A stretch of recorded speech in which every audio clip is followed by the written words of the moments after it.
होंगे और क्या वकीलों में भी कुछ बदलाव किया गया है?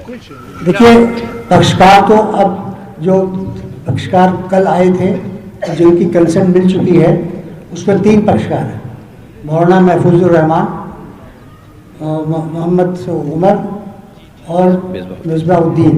इनकी तो कंसेंट मिल चुकी है, ये रिव्यू फाइल करेंगे। और पक्षकार डिफेंडेंट हैं। अगर हमारे सीनियर वकला सुप्रीम कोर्ट में ये तय करते हैं कि इसमें और फरीक को बनाया जाए तो फिर डिफेंडेंट्स हमारे पास हैं, वो भी हो सकते हैं रिव्यू पिटिशनर्स। वकीलों की टीम में भी बदलाव किया गया। अब ये सब तो अंदरूनी बातें हैं, जो बाद में होगा। अभी राजीव धवन साहब हमारे सीनियर एडवोकेट पहले भी थे, आज भी हैं, वो भी रहेंगे इसमें। अब ये राजीव धवन साहब का मशवरे से लिमिटेशन के अंदर, लिमिटेशन 30 दिन का होता है, तो 30 दिन के अंदर ही दाखिल करने की कोशिश की जाएगी। ये आप जो एएसआई के हवाले से कह रहे हैं साहब, एएसआई के हवाले से जो बात आप कह रहे हैं जी, कि एएसआई ने ऐसा कहा है कि मस्जिद तोड़कर मंदिर तोड़कर मस्जिद नहीं बनाया गया। एएसआई ने तो ऐसा नहीं, ऐसा तो एएसआई ने कहा है, सुप्रीम कोर्ट के जजमेंट में लिखा हुआ है। एएसआई ने भी लिखा है रिपोर्ट में अपनी कि हम ऐसी कोई नहीं, हाँ वो तो अलग बात है, बैरल लाइन पर नहीं बनी, लेकिन ये नहीं कहा कि हम ये फाइंडिंग कोई दे सकते हैं कि ये मंदिर तोड़कर मस्जिद बनाई गई। ये उनके साथ का ये कहा है, ये बात वही सुप्रीम कोर्ट, तौर पर ये नहीं कहा है कि तोड़कर बनाई गई है। तो वही सुप्रीम कोर्ट ने उसी बात को कहा है ना। सुप्रीम कोर्ट के जजमेंट में उसी बात का हवाला दिया गया है कि चूंकि एएसआई ने कोई फाइंडिंग नहीं दी है, और ये भी कहा सुप्रीम कोर्ट ने कि 12वीं सदी के बाद 12वीं सदी तक के उन्होंने माने हैं आर्किटेक्ट वगैरह जो पाए गए हैं आर्टिफैक्ट्स, 300 साल का अरसा जो गुजरा है, इसमें वहाँ क्या था सुप्रीम कोर्ट की फाइंडिंग में, एएसआई की रिपोर्ट में नहीं आया। सर, बोर्ड में 45 मेंबर आपने बताया कि मौजूद थे, क्या सब नहीं, देखिए सुनिए सर, 45 की तादाद बताई उन्होंने, तकरीबन इसमें कुछ स्पेशल इन्वाइटी भी थे। वर्किंग कमेटी के कितने मेंबर रहे? टोटल 51 है। 51 में कितने आए यहाँ? हमने बताया तो है कि 40 तकरीबन 35-40 के बीच में आए। 35 से 40। उनमें से किसी ने क्या आपसे असहमति जताई? देखिए, रेजोल्यूशन यूनानिमस है, आपको अंदर की बात बताने की जरूरत नहीं है। रेजोल्यूशन यूनानिमस है, मुत्तफिका है, इसलिए अंदर की किसका डिबेट पे क्या हुआ ये अंदरूनी बात नहीं बता सकते। एक मिनट, आपकी कुछ बात जी मैंने बताया, आपने सुना नहीं। मौलाना महफूजुर रहमान, दूसरा नाम मोहम्मद उमर, तीसरा नाम मिसबाउद्दीन, ये तीनों प्लेंटिफ भी हैं, एप्लांट भी हैं जी। कोई मुख्य पक्षकार नहीं होता मुकदमे में, इसलिए कि मुकदमे में 9 नाम दिए हैं, 1 2 3 4 5 6 7 8 9। इकबाल अंसारी का ये कहना है कि अब इस मामले में राजनीति नहीं की जानी चाहिए, कोई भी मुकदमा रिव्यू पिटीशन में नहीं करना चाहिए, क्योंकि जो सुप्रीम कोर्ट का फैसला है ये पहले भी हमने ऐलान किया था कि हमें संविधान के फैसले को मानना है, कोर्ट के फैसले को मानना है। तो अब उस पर क्यों ये? देखिए, ये राजनीति नहीं है, ये भारत के संविधान में दिए गए हुकूक की लड़ाई है, और ये आर्टिकल 25 में हमारा फंडामेंटल राइट है रिलीजन का कि हमारे इबादतगाहें तबाह न की जाएँ। इसको सुप्रीम कोर्ट ने भी कहा है, लिहाजा ये कॉन्स्टिट्यूशनल राइट है जिसकी हम लड़ाई लड़ रहे हैं। राजनीति कोई नहीं है, पर्सनल लॉ बोर्ड कतई राजनीति की ज़्यादा नहीं है, किसी जमात का पॉलिटिकल न रिप्रेजेंटेटिव है न उसमें मुख्तलिफ जमातों के लोग शामिल हैं। जिलानी साहब, आपको इस रिव्यू पिटीशन के क्या सूरत हाल नजर आते हैं? क्योंकि अभी बाहर मदनी साहब ने बात की, उन्होंने कहा कि हमें मालूम है कि रिव्यू पिटीशन का क्या हाल होगा, लेकिन फिर भी हम बस कोर्ट जाना चाहते हैं और अपनी बात कहना चाहते हैं। सुप्रीम कोर्ट का जजमेंट क्या होगा कोई वकील नहीं कह सकता है। अभी सबरीमाला के रिव्यू के बारे में 7 जजेस को गया है, कौन बता सकता है क्या होगा? अंतुले का रिव्यू अलाउ हुआ था, और बहुत से रिव्यू अलाउ भी होते हैं, डिसमिस भी होते हैं। सर मेरा सवाल इसी से जुड़ा हुआ है, क्योंकि लार्जर बेंच ने वो फैसला दिया है। आप लार्जर बेंच कुछ नहीं, 5 जजेस की बेंच, 5 जजेस की बेंच ने वो फैसला दिया, क्या जरूरी है कि ये रिव्यू पिटीशन उन्हीं के पास जाए या फिर? जरूरी है कि रिव्यू पिटीशन में वही जजेस होते हैं, अगर वो रिटायर हो जाएं तो उनकी जगह दूसरा जज आएगा। सुप्रीम कोर्ट ने ये आपको चॉइस नहीं दिया है कि आप 5 एकड़ लेंगे, यानी उन्होंने ऑर्डर दिया है कि ऑल्टरनेट लैंड सरकार ढूंढ के देगी, तो लीगल क्या स्टैंड है either of the Waqf board और द पर्सनल लॉ बोर्ड कि वो रिजेक्ट कर सकते हैं? देखिए, डायरेक्शन है वो सेंट्रल गवर्नमेंट को, मुस्लिम कम्युनिटी को डायरेक्शन नहीं है। तो मुस्लिम कम्युनिटी अगर लैंड लेने को तैयार नहीं है तो सुप्रीम कोर्ट के आर्डर की अवहेलना नहीं है, डायरेक्शन सेंट्रल गवर्नमेंट को है, हमको नहीं डायरेक्शन है, तो ये कंटेम्प्ट नहीं? बिल्कुल नहीं करेंगे। सर, एक प्रेस रिलीज अब जमीयत उलेमा हिंद की तरफ से आई है, उसमें कहा गया है कि जो रिव्यू पिटीशन होगा वो जमीयत उलेमा हिंद खुद दाखिल करेगी। तो उनका एक पार्टी को वो रिप्रेजेंट करते हैं, वो पार्टी का नाम हाफिज सिद्दीक साहब था जो यहाँ प्लेंटिफ थे, वो उनकी डेथ हो गई, अब मौलाना अरशद रशीदी उनकी जगह पे आ गए हैं, उसकी पैरवी जमीयत उलेमा कर रही है, तो ठीक है उसकी तरफ से वो करेंगे। रिव्यू पिटीशन पड़ेगी क्या? एक कोड जितने पार्टियां हैं सबकी अलग अलग रिव्यू पिटीशन पढ़ सकती है और पढ़ेगी। क्या जमीयतुल तैयार है सर? अब ये आप कह रहे हैं प्रेस रिलीज आई, मुझे नहीं पता, इनको मिली तो आपको मिलना चाहिए। वो मौजूद थे हमारी मीटिंग में, मौलाना अरशद रशीद, हाँ वो आज थे। और उन्होंने कहा था जो बोर्ड फैसला करेगा वो माने।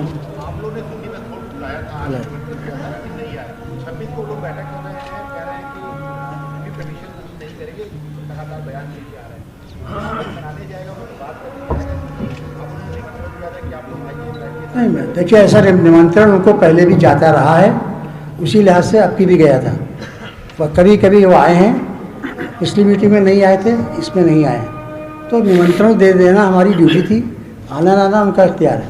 ये इकबाल अंसारी का जो बयान आ रहा है, क्या मानना है कि मतलब क्यों ऐसा हो रहा है? अब ये क्यों तो उनसे पूछे आप, हमें क्या पता क्यों ऐसा करें।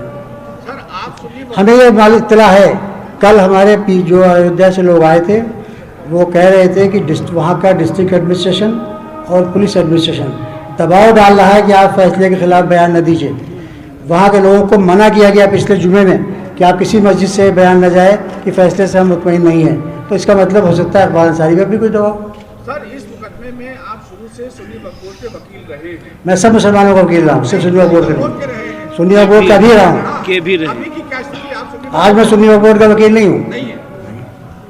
इसलिए वो हमने रिव्यू का तय किया है, वो रिव्यू का ऐलान कर चुका, नहीं करेंगे तो हम उनका वकील कैसे हो जाएंगे। सर नदवा में पहले बैठक, उसके बाद अचानक जो है आप उस बात को खोलना चाहते हैं जिसका मैंने नहीं जिक्र किया, अगर आप पूछ रहे हैं तो हम बता सकते हैं कि यकीनन हम इस बात के लिए लखनऊ के डिस्ट्रिक्ट एडमिनिस्ट्रेशन को कंडेम करते हैं और मजम्मत करते हैं कि उन्होंने ये गैर कानूनी हरकत की कि रात में हमारे सदर के पास कई अफसरान ज़िले के पहुँचे और उनका साहब आप यहाँ मीटिंग नहीं कर सकते, और एक डीएम का ऑर्डर दिया जिसको हमारे जनरल सेक्रेटरी ने कहा कि डीएम को इख्तियार नहीं, तो उसमें कुछ ऐसा है ही नहीं कि हम मीटिंग नहीं कर सकते, उसके लिए हमको जगह तब्दील करना पड़ी।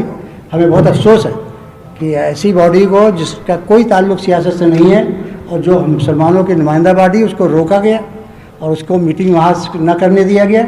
हम इस मामले में डिस्ट्रिक्ट एडमिनिस्ट्रेशन को और पुलिस के अफसरान की कंडेम करते हैं, आइंदा वो करेंगे तो बिल्कुल कोशिश की। गैर सदर साहब से कहा कि आप मीटिंग मुलतवी करिए, क्या रीजन? देखिए और रीजन तो वो बताएंगे क्या है, इसलिए कि कोई इख्तियार उनको नहीं है। 1040 जो है सड़क पर होती है किसी पब्लिक इंस्टीट्यूशन में, जो इदारा हो, शिक्षक इंस्टीट्यूशन में नहीं होती है। हमारा इम्तिहान चल रहा है रोज यहाँ, नदवा की तरफ से कोई एप्लीकेशन आई थी? नहीं कोई एप्लीकेशन नहीं, कोई एप्लीकेशन नहीं, नजवा ने कोई एप्लीकेशन नहीं दी, गलत कहते हैं, हमने कभी एप्लीकेशन नहीं दी। हम अपने हुदूद में जब मीटिंग करते हैं, हमने यहाँ मीटिंग की, कोई एप्लीकेशन दी, हम उनको एप्लीकेशन क्यों देंगे। हमारा ये स्पेस पब्लिक प्लेस नहीं है, हम जिसकी एंट्री चाहे बैन कर दें, रहते हो यही पे। मुझे पता नहीं है, अभी उनसे बात नहीं। आज हाजी महबूब के नुमाइंदे को नहीं, कल आए थे, हाँ वो तो तैयार थे, कल जो नुमाइंदे आए थे वो कह गए थे वो तैयार है। हाजी महबूब का नाम नहीं बताया भाई, आप महफूजुर रहमान का बताया, नहीं बताया, इसीलिए वो कह रहा हूँ क्यों नहीं वो प्लेंटिफ नहीं है, वो प्लेंटिफ नहीं है। हमने प्लेंटिफ के नाम, पहले प्लेंटिफ्स का राइट होता है, फिर मैंने आपसे कहा डिफेंडेंट्स भी कर सकते हैं। हाजी महबूब डिफेंडेंट हैं, वो भी कर सकते हैं, लेकिन वो पहले प्लेंटिफ की तरफ से फाइल होगा। सर ये सारे भाई तो हैं हाजी अब्दुल्लाह के बेटे। हाँ हाँ मौजूद है वो, मैं मौजूद हाजी अब्दुल्लाह साहब के बेटे मौजूद है। जी आप सारे पेटिशंस, रिव्यू पेटिशन एक क्लब करके करें? ये सब ये तफसीलात तो वकला तय करेंगे, ये सुप्रीम कोर्ट के वकला तय करेंगे कैसे करेंगे। सर ओवैसी जी से क्या बात हुई और उसका क्या नाम? वैसे जी आए थे, हम शरीक हुए, हम अपनी बात कही। वो भी इसी तरह से कह रहे हैं, जैसे हमारा ये कहना है कि मौलाना जी ये कह रहे हैं कि शरई में ये है कि जहाँ पे तोड़ा गया था वहीं पे ही बाबरी मस्जिद इस्टेब्लिश होना चाहिए था। जब सुप्रीम कोर्ट में ये फाइल किया गया था तब ये चीज़ें मेंशन की गई थी इस चीज़ को। प्लेन पर साफ साफ लिखा हुआ है, सुप्रीम कोर्ट ने प्लेन ही तय किया है, प्लेन में साफ लिखा है कि हमको यहाँ पर वापस की दिलवाया जाए, कब्जा दिलवाया जाए, प्लेन में लिखा हुआ है। सर अगर रिव्यू पिटीशन आपकी एक्सेप्ट नहीं होती है तो मस्जिद के लिए ज़मीन देखिए अगर रिव्यू पिटीशन एक्सेप्ट नहीं होती, आप तो वहाँ पहुँच गए। अभी तो दाखिल होने की बात तय हुई है, अभी रिव्यू पिटीशन के एक्सेप्ट होने का क्या सवाल है? मेरी बात है, ये ज़मीन न लेने की बात आप कर रहे हैं, वो एक मजहबी मसला है। हाँ, वो मजहबी मसला है, तो क्या इसकी जगह पे कहीं दूसरी जगह आप अभी वजाहत, अभी देखिए मस्जिद अयोध्या में मस्जिदों की कमी नहीं है, 27 मस्जिदें वहाँ रनिंग हैं, 41 मस्जिदें हैं टोटल, लिहाजा मस्जिदों की कमी नहीं है। बात ज़मीन के हक की है, मस्जिद के तोड़ा गया, मस्जिद में मूर्ति रखी गई, हम इसके लिए मुकदमा दायर किया था कि ये कानून की खिलाफ वर्जी की गई है, हमको कानून के जरिए से इंसाफ दिया जाए, बात उसकी है। अब कोर्ट ने माना भी ये बात, कोर्ट ने मानी। अमिताभ बच्चन ओवैसी साहब ने क्या कहा इस पूरे बैठक में, क्या उनका क्या था? अमिताभ बच्चन क्या? अमिताभ बच्चन ओवैसी साहब की जो क्रेज है अमिताभ वो अमिताभ बच्चन की तरह है। अच्छा, उन्होंने क्या कहा इस बैठक में? हम अंदर की बातें आपको नहीं बताएंगे, उसने क्या कहा, कार्रवाई नहीं बताई जाती, कभी कार्रवाई नहीं बताई जाती है। सरे 10 तो आप ही अमिताभ बच्चन दिख रहे हैं सबसे ऊंचे।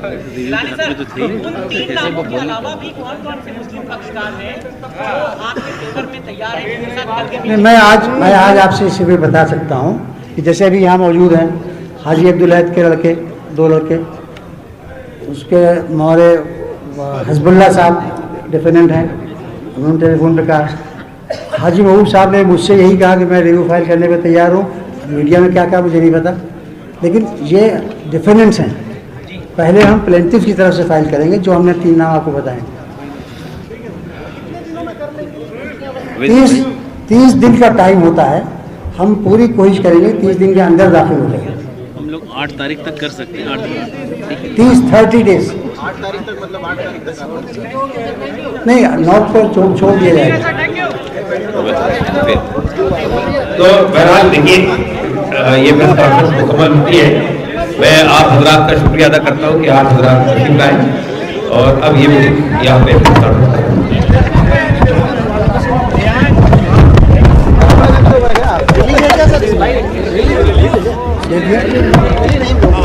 कौन सी चाहिए, हिंदी की उर्दू?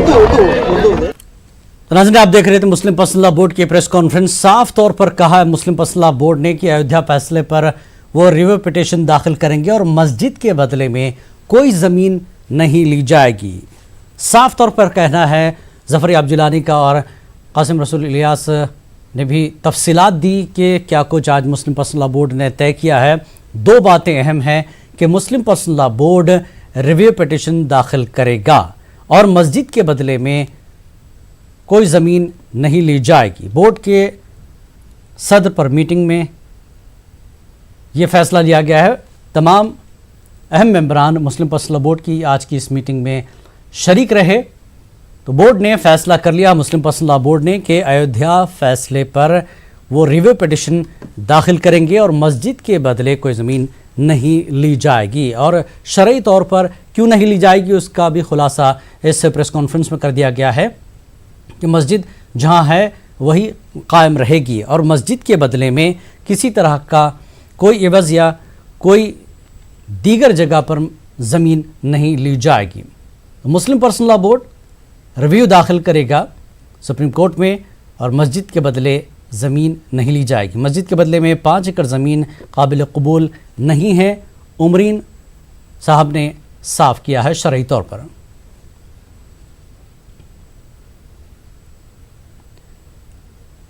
और आइए मुस्लिम पर्सनल लॉ बोर्ड में जो कुछ तय किया गया, इससे पहले क्या कुछ कहा गया है प्रेस कॉन्फ्रेंस में, आपको तफसील से सुनाते हैं।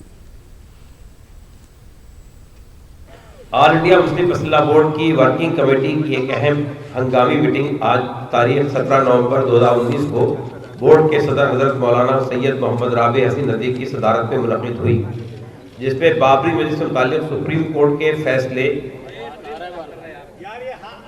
9/11/2019 के बाबत तफसीली गुफ्तगू की गई। वर्किंग कमेटी में सुप्रीम कोर्ट के फैसले मरखा 9 नवंबर 2019 को दिए गए मुंदरज ज़ैल बातें खास तौर से ज़ेर बहस आई। नंबर 1, बाबरी मस्जिद की तामीर बाबर के कमांडर मीर बाकी के जरिए 1528 में हुई थी, जैसा कि मुकदमा नंबर 5 के फरीक़ैन ने अपने मुकदमे के अर्जी दावे में खुद माना है और सुप्रीम कोर्ट ने उसे कबूल किया है। नंबर 2, मुसलमानों के जरिए दिए गए सबूत से ये वाज़ेह है कि 1857 से 1949 तक बाबरी मस्जिद की 3 गुंबद वाली इमारत और मस्जिद का अंदरूनी सहन मुसलमानों के कब्जे और इस्तेमाल में रहा है, उसे भी सुप्रीम कोर्ट ने माना है। नंबर 3, बाबरी मस्जिद में आखिरी नमाज 16 दिसंबर 1949 को पढ़ी गई थी, सुप्रीम कोर्ट ने उसे भी तस्लीम किया है। नंबर 4, 22 और 23 दिसंबर 1949 की रात में बाबरी मस्जिद के बीच वाले गुंबद के नीचे रामचंद्र की जो मूर्ति रख दी गई थी, सुप्रीम कोर्ट की निगाह में वो कानून की खिलाफ वर्जी थी, वो इलीगल था। नंबर 5, बाबरी मस्जिद के बीच वाले गुंबद के नीचे की जमीन रामचंद्र जी की जाए पैदाइश यानी जन्म स्थान की शक्ल में पूजा किया जाना साबित नहीं है। ये जो सुप्रीम कोर्ट की फाइंडिंग से वो बता रहे हैं।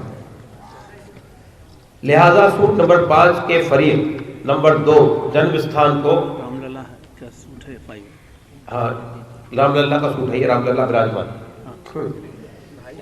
सूट। लिहाजा सूट नंबर 5 के फरीक नंबर 2 जन्म स्थान को DT। तो ये तफसीलात कासिम रसूल इलियास बता रहे थे और साफ तौर पर कह दिया गया है कि Muslim personal law board review petition में जा रहा है और दूसरी ज़मीन मस्जिद के बदले में नहीं कबूल की जाएगी। हमारे साथ हमारे नुमाइंदे तारिक कमर इस वक्त जुड़े हुए हैं। तारिक कमर, क्या कुछ वहाँ पर तफसीलात दी गई हैं? बोर्ड में और भी कई बातें हुई जिसको साफ मना किया गया कि अंदर की बात नहीं बताई जाएगी, लेकिन बहुत से सवाल जवाब हुए हैं। क्या कुछ जो है तफसीलात दी गई है? देखिए, वाज़े तौर पर जैसा कि हमने पहले भी बताया था, अपने नाज़रीन को ये इशारा दे दिया गया है। इशारा क्या बल्कि बात साफ कर दी गई है कि अब रिव्यू पिटीशन दाखिल किया जाएगा, नज़र-ए-सानी की दरख्वास्त दाखिल की जाएगी। एक बहुत अहम पहलू ये था, सुबह से सब लोग परेशान थे कि साहब आखिर हुआ क्या कि नदवा से मीटिंग को मुंतकिल करके मुमताज़ कॉलेज में कर दिया गया। अचानक ये फैसला लिया गया, तमाम उलमाए किराम को यहाँ पर आना पड़ा। तो उसकी भी वजाहत ज़फ़रयाब जिलानी ने कर दी। उन्होंने बताया कि साहब ज़िला एडमिनिस्ट्रेशन का जो रवैया था वो गैर मुनासिब था। रात all India Muslim personal law board के सदर पर दबाव बनाया गया कि वहाँ से मीटिंग को ख़त्म किया जाए, मीटिंग न की जाए, जिसके पेश नज़र सुबह ये फैसला किया गया कि मीटिंग को मुंतकिल करके नदवा से मुमताज़ डिग्री कॉलेज में किया गया। तो देखिए, अपने आप में ये एक बड़ा इशारा है कि एडमिनिस्ट्रेशन क्या चाहता था और किस अंदाज से मीटिंग को हंगामी तौर पर यहाँ मुंतकिल किया गया। बुनियादी जो मकसद था वो यही था कि रिव्यू पिटीशन में जाएंगे नहीं जाएंगे, वाज़ेह तौर पर ऐलान कर दिया है। और ज़फ़रयाब जिलानी ने अभी चंद लम्हे पहले ही प्रेस कॉन्फ्रेंस ख़त्म हुई है, उसमें यह ऐलान कर दिया है कि दाखिल किया जाएगा रिव्यू पिटीशन और ज़मीन जो है मस्जिद के एवज़ वो नहीं ली जाएगी। ये फैसला all India Muslim personal law board ने शरई रोशनी में किया है। इस वक्त हमारे साथ बहुत ज़िम्मेदार रुकन बोर्ड के, बाबरी मस्जिद एक्शन कमेटी के रुकन, all India Muslim personal law board के रुकन जनाब यासीन उस्मानी भी मौजूद हैं। उनसे बात कर लेते हैं। डॉक्टर साहब, जो मस्जिद की जगह थी वो भी न लेने का फैसला किया गया है, रिव्यू पिटीशन में जाने का फैसला किया गया है, क्या कुछ वजाहत फरमाएंगे आप? जी देखिए, रिव्यू पिटीशन में जाना हमारा कानूनी और दस्तूरी हक़ है। फ़ैसले पर हमारे लीगल एक्सपर्ट्स ने बहुत गहराई के साथ उसके मुताले के बाद बोर्ड के सामने ये रखा कि ये जो जजमेंट है जिसमें हम लोग जस्टिस तलाश कर रहे हैं, ये जजमेंट रिव्यू में जाना ही चाहिए। लिहाजा ये बात मुत्तफ़िक़ा तौर पर तय हुई कि हम रिव्यू पिटीशन में जाएंगे और इस लड़ाई को थोड़ा सा, जो कानूनी लड़ाई बाबरी मस्जिद की जगह के लिए हम लोग लड़ रहे हैं और जिसका हम इंतज़ार कर रहे थे और फ़ैसला उम्मीदों के ख़िलाफ़ आया, उसमें अभी बहुत से ऐसे अनसुलझे सवाल मौजूद हैं कि जो रिव्यू पिटीशन में जाने के बाद दुनिया के सामने क्लियर होंगे। बार बार ये कहा जा रहा था कि जो भी फैसला आएगा वो माना जाएगा, तो कहीं ना कहीं ये हर्फ भी लग रहा है, कहीं ना कहीं तनकीद भी हो रही है कि शायद आप लोग अपने बात से मुकर गए हैं, या तो इसमें शरीयत के जवाब ढूंढे हैं आप लोगों ने, या बाकायदा तौर पर अवामी दबाव में किया जा रहा है ये फैसला। ये किसका फैसला है या सब लोगों का मुत्तफ़क़ा फैसला है? क्या कुछ कहना चाहेंगे आप? देखिए, कोर्ट के फैसले के मानने की जो बात कही जा रही थी वो ये तो नहीं थी कि सिर्फ यही फ़ैसला कोर्ट का एक आखिरी फ़ैसला है। लास्ट वर्डिक्ट कोर्ट का इसके बाद और इसके बाद भी कुछ हो सकता है। तो कोर्ट के अदालत उज़्मा के फ़ैसले का मतलब हमने इसको मानने के लिए, न मानने की बात कौन कहाँ कह रहा है कि हमने इसको नहीं माना या हम इसको नहीं मानेंगे। हम तो अदालत उज़्मा के तमाम आदाब को मलहूज़ ख़ातिर रखते हुए जो अदालत और क़ानून ने हमको इजाज़त दी है कि अगर हम मुतमईन नहीं हैं और उससे हम इत्तेफाक नहीं कर पा रहे हैं तो हम लीगली अपने उस हक़ का इस्तेमाल करके नज़रसानी के लिए जाएंगे वहाँ पर। एक अहम पेशरफ तो यासीन साहब ये भी हुई है कि all India Muslim personal law board ने ये फैसला भी किया है कि ज़मीन नहीं ली जाएगी मस्जिद के एवज, लेकिन जो ज़मीन देने की बात की गई थी वो सुन्नी सेंट्रल वक्फ बोर्ड को की गई थी और वक्फ बोर्ड का कोई नुमाइंदा यहाँ पर मौजूद नहीं था। उन्होंने बाकायदा तौर पर पहले ये ऐलान कर दिया है कि हम रिव्यू के लिए नहीं जाएंगे। तो जो बीच का गैप है इसके बारे में क्या कुछ इजहार ख्याल करेंगे, आप क्या कहना चाहेंगे? सुन्नी सेंट्रल वक्फ बोर्ड हुकूमत के इदारों में से एक इदारा है। सुन्नी सेंट्रल वक्फ बोर्ड को ज़मीन देने की बात कही गई है, लेकिन all India Muslim personal law board इस मुल्क की मिल्लत मुस्लिमा की नुमाइंदगी करता है। तो मुस्लिम पर्सनल लॉ बोर्ड में मुत्तफ़िक़ा तौर पर यह तय हुआ है कि हमने ज़मीन नहीं मांगी है, हमें ज़मीन नहीं चाहिए। हम ये नज़ीर कायम नहीं करेंगे कि एक मस्जिद दे दी जाए और उसके लिए दूसरी जगह ले ली जाए। अगर ये नज़ीर हम कायम करते हैं तो कानूनन अखलाकन शरन किसी तरह से भी जायज़ नहीं हो सकती है। इसलिए अगर हमें मस्जिदें बनानी होंगी तो हज़ारों लाखों लोग मिल्लत में पड़े हुए हैं जो इससे कहीं ज़्यादा हमको ज़मीन दे देंगे, मस्जिद बन जाएगी। तो मसला ये नहीं था कि हमें वहाँ मस्जिद बनानी है, मसला ये था कि बाबरी मस्जिद की जगह हमारी जगह है। हक़ मिल्कियत का केस था। इसी फैसले के कई पहलू और कई चीज़ें पॉइंट ऐसे हैं जो ये बात साबित करते हैं कि मस्जिद हमारी ही थी, हमने नमाज़ पढ़ी, उसमें 49 में इलीगल मूर्ति रखी गई, उसको 92 में शहीद किया गया और इसके बाद फ़ैसला ये है कि जगह उनको दे दी जाए और उसके बदले में हमको 5 एकड़ ज़मीन दे दी जाए। तो हमने बदले में जगह लेने के लिए तो कभी न कोर्ट से न हुकूमत से कहीं कोई न अपील की, न गुजारिश की, न हमें वो चाहिए। तो आप हमें क्यों दे रहे हैं, हम क्यों ले लें? इसलिए मुस्लिम पर्सनल लॉ बोर्ड ने उसको मुस्तरद कर दिया कि हम वो जगह आप मीटिंग के अंदर मौजूद थे जाहिर है, और उसमें बड़े अहम लोग भी थे, पहले अरशद मदनी और महमूद मदनी और दूसरे लोग भी। तो ये जो फैसला है क्या इसमें सब लोगों की राय है? और मतलब जैसे कि अरशद साहब पहले ही चले गए थे मीटिंग के दरमियान से ही, तो क्या कुछ कहना चाहेंगे आप? नहीं, देखिए 5-10 मिनट पहले लोगों की ज़रूरत होती है, किसी का जहाज़ होता है, किसी की ट्रेन होती है, लेकिन मुस्लिम पर्सनल लॉ बोर्ड का फ़ैसला जब भी होता है वो कसरत राय से होता है, इत्तिफाक़ राय से होता है। ये हो सकता है कि किसी की राय मसले को न समझने की वजह से मुख्तलिफ रही हो, अपनी राय लोग देते हैं, लेकिन निहायत संजीदगी के साथ बहुत ही गहराई से गौर व फिक्र के बाद इत्तिफाक़ राय से ये फैसला हुआ है कि हमको। एक बहुत अहम सवाल यासीन साहब ये है कि इकबाल अंसारी के बारे में बहुत सी बातें कही जा रही हैं, उन्होंने ये फैसला कर लिया कि वो रिव्यू में नहीं जाएंगे, लेकिन जिलानी साहब ने वाज़ेह किया कि उनके ऊपर भी दबाव हो सकता है, ऐसे इम्कानात हैं, जैसा कि रात एडमिनिस्ट्रेशन ने नदवा के ऊपर दबाव बनाया था। इस बारे में आपसे तफसीलात जानना चाहते हैं, क्या कुछ नुकात आपके सामने आए? देखिए ज़फ़रयाब जिलानी साहब ने जो बात इकबाल अंसारी साहब के बारे में कही होगी तो वो ज़्यादा उनकी बात मोतबर और मुनासिब होगी, उनकी नॉलेज में आया होगा या उन्होंने महसूस किया होगा।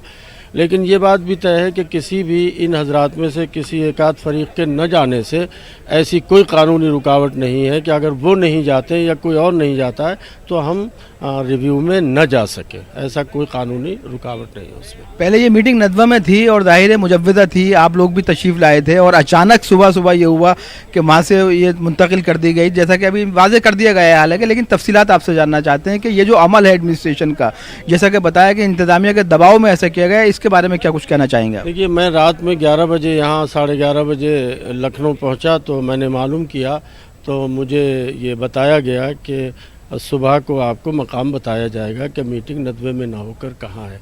इसके बाद मैंने फिर जानने की कोशिश की सोने से पहले तो मुझे बताया गया कि मीटिंग जो है वो मुमताज़ कॉलेज में होगी। मैंने फिर ये जानने की कोशिश की कि आखिर ये अचानक वहीं हुआ करती थी, ये जगह और मकाम तब्दील क्यों हुआ, तो मुझे ये मालूम हुआ कि डिस्ट्रिक्ट एडमिनिस्ट्रेशन के ज़रिए से इस तरह का अमल किया गया कि वहाँ मीटिंग न हो और 144 की बात कहकर मीटिंग को मुलतवी करने और उसको पोस्टपोन करने की बात कही गई। मैं समझता हूँ कि जमहूरियत में, डेमोक्रेटिक सिस्टम में कानूनी हक़ पर हम सबको बैठकर बात कर रहे हैं, अपनी बात कहने का पूरा हक़ हासिल है। ये नहायत अफसोसनाक अमल है। इसका मतलब तो ये हुआ कि नौहा करने की इजाज़त है न फरियाद की है, घुट के मर जाऊं ये मर्ज़ी मेरे सयाद की है। इसका मतलब तो ये हुआ कि ना हम कुछ कहने के लिए हमें इजाज़त है, ना कुछ सोचने और फ़िक्र करने की हमें इजाज़त है। इस तरह जमहूरी इक़्तिदार का गला घोटना बहुत ही काबिल मज़म्मत अमल है। जिलानी, आप देख रहे हैं कि यासीन साहब ने वजाहत कर दी है। हालांकि ये वजाहत चंद लम्हों पहले जब ये प्रेस कॉन्फ्रेंस यहाँ लखनऊ में जारी थी मुमताज़ कॉलेज में, तो जिलानी साहब ने भी इस पर बाकायदा इजहार ख्याल किया और उसकी मजम्मत की थी जो कुछ भी यहाँ हुआ। खैर, अब ये पूरा एक सिलसिला है जो इख्तिताम को पहुँचता है और 1 महीने के अंदर अंदर अब रिव्यू पिटीशन दाखिल किया जाएगा। और जिलानी ने यह भी वाज़ेह किया कि जो राजीव धवन हैं, अहम वकील हैं, और वकला की पूरी टीम है, उनसे पहले ही मशवरा इस बाब में हो चुका था कि ये पिटीशन के लिए जाना चाहिए, नजर सानी दरखास्त के लिए जाना चाहिए। तो अब हम नज़र बनाए रखते हैं, जैसे जैसे भी हालात सामने आते हैं आपको आगाह करते हैं। तारिक, एक चीज़ और है, ये भी सवाल किया गया था कि सुन्नी सेंट्रल वक्फ बोर्ड जो है रिव्यू में न जाने की बात कही है, लेकिन उसने ये भी, जैसा कि ज़फ़र याब जिलानी ने कहा कि मुस्लिम पर्सनल लॉ बोर्ड जाता है तो हम उसके साथ इत्तेफाक करते हैं, लेकिन बोर्ड इसमें सुन्नी सेंट्रल वक्फ बोर्ड जो है मुस्लिम पर्सनल लॉ बोर्ड के साथ नहीं है रिव्यू पिटीशन को लेकर। इसको कैसे देखें? हाँ, देखिए, सवाल बहुत अहम है। यही सवाल मैंने यासीन साहब से भी किया है अभी कि देखिए, जुफर फारूकी जो कि चेयरपर्सन है, उन्होंने वाज़ेह तौर पर दरख्वास्त लगा दी है कि हम नहीं जाएंगे। लेकिन देखिए, जैसे ही उन्होंने दरख्वास्त लगाई है तो बोर्ड के ही कुछ मेंबरान ने उसकी मुखालफत की है। तो उसमें अपने आप में अंदरूनी एक खलफिशार है कि ज़फ़र याब जिलानी अपनी बात कहते हैं, जुफर फारूकी अपनी बात कहते हैं और बोर्ड के मेंबरान अपनी बात दोहराते हैं। तो कहीं ना कहीं फासला तो है। ताहम अभी ये भी कोशिशें जारी हैं कि जैसा कि जिलानी के बयान से अभी जाहिर हुआ कि बकौल जिलानी, ज़फ़र याब जिलानी के, उन्होंने वाज़ेह किया कि जुफर फारूकी कहते हैं कि हम खुद खामोश रहेंगे, बोर्ड जाना चाहे तो जा सकता है। तो देखिए, ये एक फासला था जो बरकरार है और इसको लोग दूसरे अंदाज से भी देख रहे हैं। आपने देखा होगा कि अभी कुछ दिन पहले ही सुन्नी सेंट्रल वक्फ बोर्ड और शिया वक्फ बोर्ड के खिलाफ जो CBI इंक्वायरी सेटअप हुई थी, उससे भी जोड़ के इस कदम को देखा जा रहा है, क्योंकि एक लंबे अरसे तक जो जुफर फारूकी बाकायदा पैरवी कर रहे थे, बाकायदा हिमायत कर रहे थे, और अचानक उनके बयानात तब्दील हुए। तो आइए यासीन साहब से पूछ लेते हैं कि जो पूरा कज़िया है, पूरा मामला है, इसको एक संजीदा शहरी के तौर पर, all India Muslim personal law board के अहम रुकन के तौर पर आप क्या महसूस करते हैं, किस अंदाज से देखेंगे इसको? देखिए, सबसे पहले तो मैं आपसे एक बात अर्ज़ कर दूं कि एक तबका फ़ैसला आने से पहले जिस तरह से पूरे मुल्क में ये कहकर गुमराह कुन प्रोपेगेंडा कर रहा था कि मुल्क में जब ये फ़ैसला आएगा, चाहे इस फरीक को मिले या दूसरे फरीक को मिले, तो मुल्क के हालात ये हो जाएंगे, वो हो जाएंगे, पता नहीं क्या क्या खौफनाक तसव्वुरात से जो है वो की पेशन गोइयाँ की जा रही थी। मैं सबसे पहले तो आपसे ये अर्ज़ करूँ कि मुल्क ने, मुल्क के अवाम ने, बिलखुसूस मुसलमानों ने भी उनके ख़िलाफ़ फ़ैसला आने के बावजूद जिस तरह अमन का, भाईचारे का, कौमी यकजहती का मुजाहरा किया है, वो एक मिसाली किरदार है दूसरों के लिए भी। और मुल्क के अवाम ने ये साबित कर दिया है कि हमारे अंदर के मामलात है, हमारे अंदरूनी ये सब किस्से हैं, इनको हम अंदर रहकर पुरअमन तरीक़े से भी निपटा सकते हैं। और फ़ैसले के बाद पूरे मुल्क में अमन रहा। तो वो लोग जो इस तरह की पेशन गोइयाँ कर रहे थे, जाहिर है कि उनके मुंह पर ताला लग गया। अमन व अमान के साथ कानूनी लड़ाई लड़ना हमारा, इस मुल्क के हर शहरी का कानूनी दस्तूरी हक़ है। हम लोग अपने कानून, देखिए, इस मसले में एक बड़ी बात यह है कि सिर्फ सवाल ये नहीं है कि एक मस्जिद की कुछ थोड़ी सी जगह जो है वो बचेगी, रहेगी, गई या चली गई, या हमें मिली या उसे मिली। सवाल ये है कि इस मुल्क में कानून और दस्तूर की बालादस्ती का क़याम होगा कि नहीं होगा। हम सिर्फ मस्जिद की लड़ाई नहीं लड़ रहे हैं, बल्कि हम इस मुल्क में कानून और दस्तूर की बालादस्ती का क़याम भी चाहते हैं। और हम लोगों का मानना ये है कि अगर सिलसिला इस तरह शुरू होगा कि भाई कोई सरकार की ताकत की बुनियाद पर, कोई अक्सरियत की बुनियाद पर, कोई ताकतवर होने की बुनियाद पर दूसरे को कमज़ोर समझकर कोई मस्जिद पर, कोई मंदिर पर, कोई गुरुद्वारे पर, कोई किसी की जगह पर अगर इस तरीक़े से कब्ज़े होते रहेंगे और कानून के ज़रिए से हक़ व इंसाफ नहीं मिलेगा, तो ये सिलसिला दराज हो जाएगा। और जब ये सिलसिला दराज हो जाएगा तो जाहिर है कि मुल्क में, लेकिन कहीं बुनियादी जो मेरा सवाल था वो ये था कि सुन्नी सेंट्रल वक्फ बोर्ड का जो नज़रिया एकदम तब्दील हुआ और आप लोगों से कहीं गुरेज करते हुए नज़र आए और बाकायदा तौर पर एप्लीकेशन लगा दी गई, बहुत अहम फरीक तस्वुर किया जा रहा था जिन्हें, और हैं भी, तस्वुर ही क्या किया जा रहा है, तो उसमें आप लोग क्या मानते हैं? कोई सियासी हिकमत अमली थी, उनके ज़ाती मफाद थे, या बोर्ड कोई किसी गलत रविश पर चला गया था जिससे उन्होंने गुरेज किया? आपका मानना क्या है? नहीं, देखिए मेरा मानना ये है, मैंने आज ये सवाल उठाया था तो मुझको मालूम ये हुआ है, जो मैंने नहीं पढ़ा है, कि आज ही उनका ये बयान आया है या कल छपा था कि अब मुस्लिम पर्सनल लॉ बोर्ड जो फैसला करेगा वो मुझे तस्लीम होगा। तो अभी भी ये बात मालूम हो रही है, निकल के आ रही है कि सुन्नी सेंट्रल वक्फ बोर्ड जो है वो मुस्लिम पर्सनल लॉ के फैसले का इंतजार कर रहा है। ये तो दोहरे किरदार वाली बात है। देखिए यासीन साहब, आपने भी देखा कि उन्होंने प्रेस कॉन्फ्रेंस का इनेकाद किया, बाकायदा तौर पर तहरीरी शक्ल में उन्होंने अपने डॉक्यूमेंट दस्तावेज दाखिल किए कि हम नहीं जाएंगे। तो उसके बाद ये कि हम उनके साथ हैं, ज़बानी बयानबाजी जो मैं समझता हूँ कहीं ना कहीं फासले पैदा करेगी। अगर कोई भी, अगर इतने जिम्मेदार ओहदे पर बैठा हुए कोई भी साहब अगर इस तरीके का अमल करते हैं कि उनके दिल में कुछ और ज़बान पे कुछ है, तो जाहिर है कि मुल्क भी देख रहा है, कौम भी देख रही है। बिल्कुल क्लियर कट अपना विजन और नज़रिया रखना चाहिए, और अगर वो किसी तरह का दबाव कबूल कर रहे हैं तो उनको कबूल नहीं करना चाहिए, इसलिए कि हमारा कानूनी हक़ है जाना। उनको इसके लिए अपने जहनी तौर पर आमादा रहना चाहिए कि भाई ये कानूनी हक़ है जिसकी लड़ाई लड़ रहे हैं, हम क्यों न जाएँ वहाँ। उनको जाना चाहिए, हमारे साथ खड़ा रहना चाहिए। यानी आपने देखा कि हर नुक्ते पर तबादला ख्याल इस मीटिंग के अंदर हुआ है, हर पहलू पर गौर व खौस किया गया है, तमाम तर इसके जो जवाब थे उन पर गौर व खौस किया गया है, बड़ा संजीदगी से मुशाहिदा किया गया है। उसके बाद ये तय किया गया है कि रिव्यू पिटीशन के लिए जाएंगे और ज़रूर जाएंगे। तो देखिए पूरा मंजरनामा अब सामने आ गया है, और जैसा कि अभी प्रेस कॉन्फ्रेंस में तमाम नुकात की बहुत वाज़े तौर पर ये वजाहत कर दी गई है कि क्यों जाया जा रहा है, किस मकसद के तहत जाया जा रहा है, और उम्मीद कितनी है। और देखिए एक बात, बुनियादी बात ये बता देता हूँ आपको मैं यहाँ पर तमाम नाज़रीन को, कि जिस वक्त अरशद मदनी यहाँ से निकले हैं तो उन्होंने कहा है कि हम जाएंगे, ताहम हमें ये उम्मीद है कि हमें इंसाफ मिलने के रास्ते अब मुश्किल बहुत हैं, इंसाफ मिलने के चांसेस बहुत कम है, लेकिन फिर भी जाएंगे क्योंकि हमें दस्तूर ने यह मौका फराहम किया है और हम शरीयत को मलहूज़ खातिर रखते हुए ये पेशरफ्त करना चाहते हैं। इसलिए ये हमारा दोनों पॉइंट ऑफ व्यू जो है हमारे फेवर में जाते हैं, हमारा हक़ है, इसलिए हम जाएंगे। जिलानी जी, बहुत बहुत शुक्रिया तारिक कमर इस पूरी तफसीलात के लिए। तो बहरहाल आपका बहुत बहुत शुक्रिया तारिक कमर। जिस तरह से आज मुस्लिम पर्सनल लॉ बोर्ड ने मीटिंग में फैसला लिया, दो अहम बातें प्रेस कॉन्फ्रेंस में साफ कर दी गई कि Muslim personal law board review petition के लिए कोर्ट का दरवाज़ा खटखटाएगा, और ज़मीन के मस्जिद के बदले जो ज़मीन दी जा रही थी वो भी काबिल कबूल नहीं है। तो रिव्यू पिटीशन भी दाखिल होगा और ज़मीन भी नहीं ली जाएगी जो फैसले के बाद कही गई है कि 5 एकड़ दी जाए। तो ये दो चीज़ें क्लियर हो गई हैं कि मुस्लिम पर्सनल लॉ बोर्ड दाखिल करेगा रिव्यू पिटीशन। यहाँ रुकेंगे एक छोटे से ब्रेक के लिए, ब्रेक के बाद फिर हाजिर होते हैं।